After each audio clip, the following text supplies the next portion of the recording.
Night City legend. Sounds good, but what does it really mean? What did I achieve shouting chipping in to a bunch of angry, pimply kids?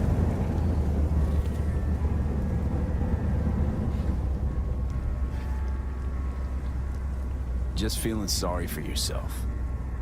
No, just finally thinking clearly. All throughout time, people have been trying to justify the reason that we live. This sentiment has been shared by generations of people reasoning with this weird thing that we call life. This is probably where the idea of one's legacy grew from.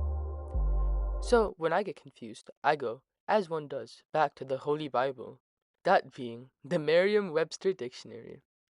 Here, the official definition of legacy is someone, such as personal property or money, that is willed to someone by a person who has died, or someone transmitted by or received from an ancestor or predecessor or from the past.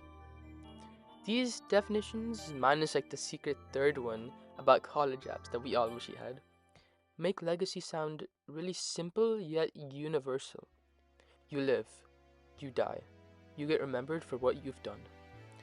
But because of its universal nature, when legacy is so important, instead of being a gift, it becomes a debt.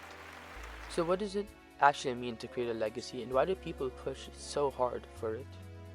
Caution, this video does contain spoilers for the following works: Cyberpunk 2077 and The Death of a Salesman.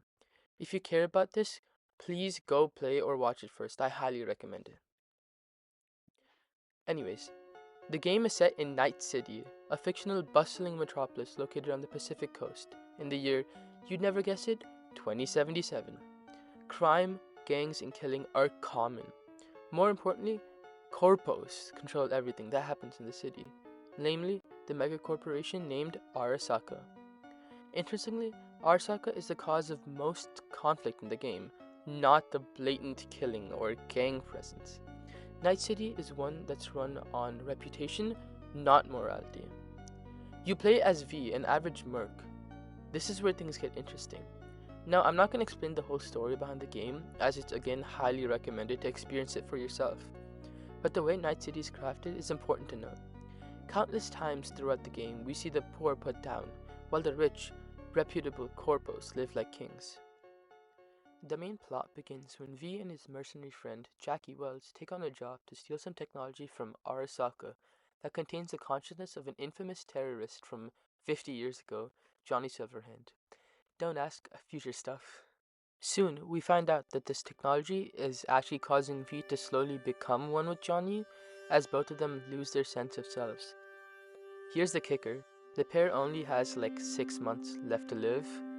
Yikes. This is when we're introduced to the fear of being forgotten. Everyone, citizen, merc, and corpo in Night City is obsessed with their legacy. Because of this, the fear of being forgotten is a big reason people do the things that they do.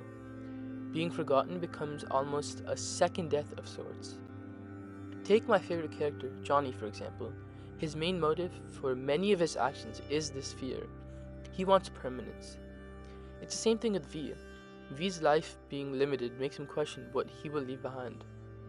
Jackie, on the other hand, treats creating a legacy as a way to almost secure the future of his family, with the added bonus of wanting to have a drink named after him at the famous club, The Afterlife.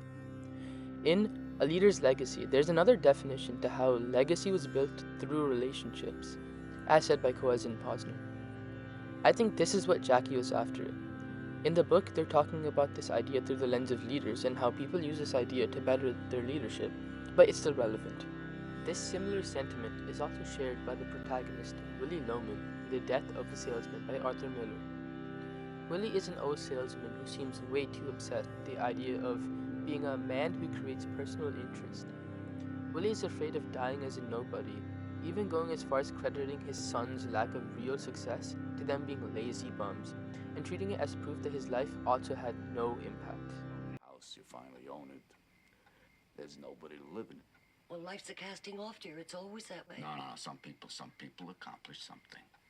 Did Biff say anything after I went this morning? You shouldn't have criticized him, Willie, especially after he just got off the train. You must not lose your temper at him. When the hell did I lose my temper? One striking scene that I vividly remember is Willie's seed obsession. What is he doing out there? He's planting the garden. No.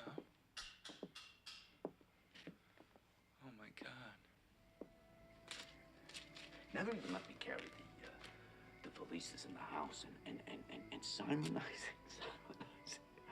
that little red car. Why? Why can't I give him something and not have him hate me? Huh?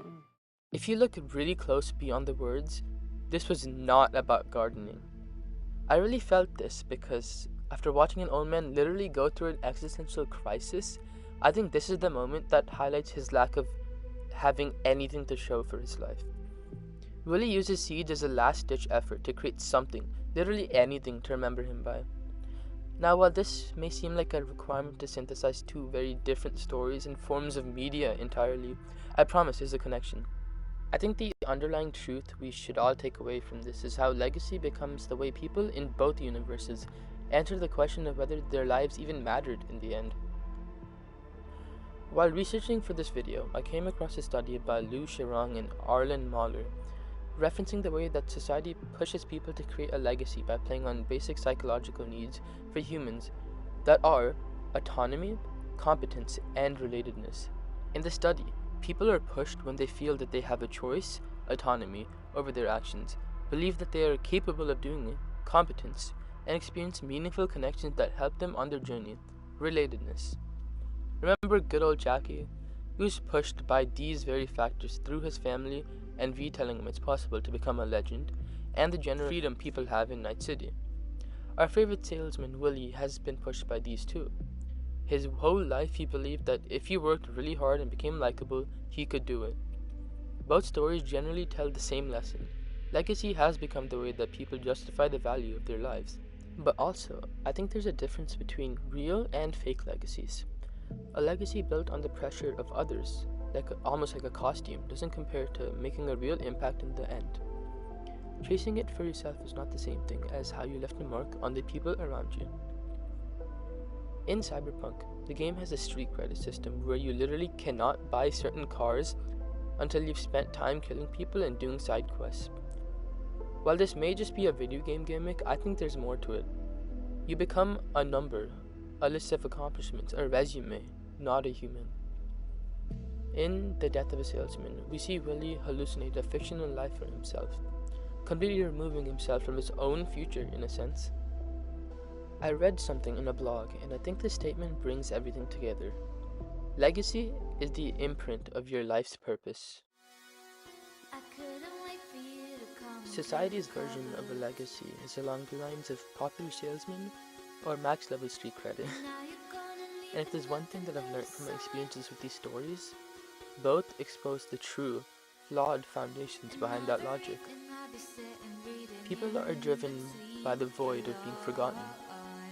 Society pushes them to create some sort of legacy, materialistic as it may be, using this almost universal fear in all of us.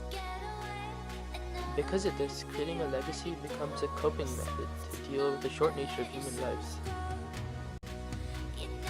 People say there are no good endings in Night City, or no one wins in capitalism. I say your real legacy was the quiet, unmeasurable, lasting impacts that others carry, even after you die. Bravo, Cyberpunk and The Death of a Salesman.